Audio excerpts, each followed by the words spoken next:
If you Google your symptoms when you're not feeling well, maybe you post things on Facebook, ask your friends for advice. We've always heard that self-diagnosing just isn't good, but there are some benefits to these online conversations, and that's where Dr. Mark Hong comes in this morning to explain. Kind of a surprise to see that things can be good, that there are some pros to all this. Good morning. Good morning. And definitely there are pros and cons to everything when it comes to the internet and health information, but you know, the internet is really globalized and democratized the health information now. Yeah. You don't just have to get a medical textbook, you can look it up online. So we have a lot of people come in and they're really well informed by the time they hit my office. Well, a lot of this has to do with that conversation that you're having with people because it puts maybe an illness in context. That's right. And also now with social media such as Facebook, Twitter, yeah, it's actually even more exciting because we now have communities of people who are banding together because they're friends or because they're coworkers, etc.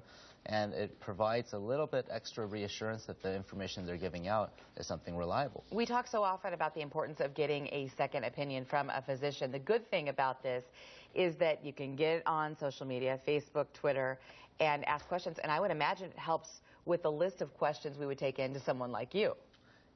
Well, it definitely can. Like, for example, if you have a sore throat and you kind of put it out there on your Facebook, you know, I have the sore throat, what should I do, or who should I talk to?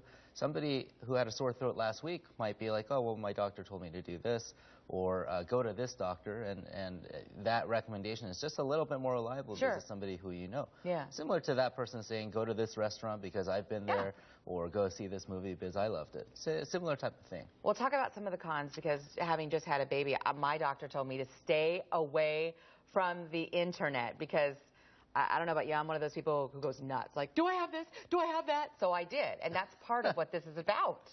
Yeah, I have to admit, Kaylee, there's sometimes I have patients come in and literally the first half of that visit is me bringing them down from the ledge. Literally trying to talk them down and say, listen, you're going to be okay. We're going to get through this together. But they've worked themselves into such a frenzy online. And the problem with that is you can actually do yourself harm because sometimes misinformation is worse than no information. True. So if you get your information from sources that are not reliable, then you can actually do yourself harm. Yeah, and there are also some privacy concerns. Oh, yeah. Well, we definitely, we don't want to be talking.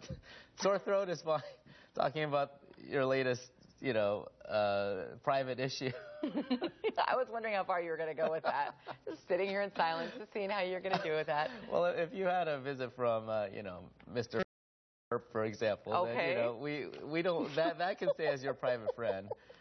However, you know, certain things, we've actually seen studies with HIV prevention, and that has actually been shown to change behavior more if you're getting support through your social media, Facebook chat groups, that kind of thing. So it's peer pressure in a positive way. That's right. Okay.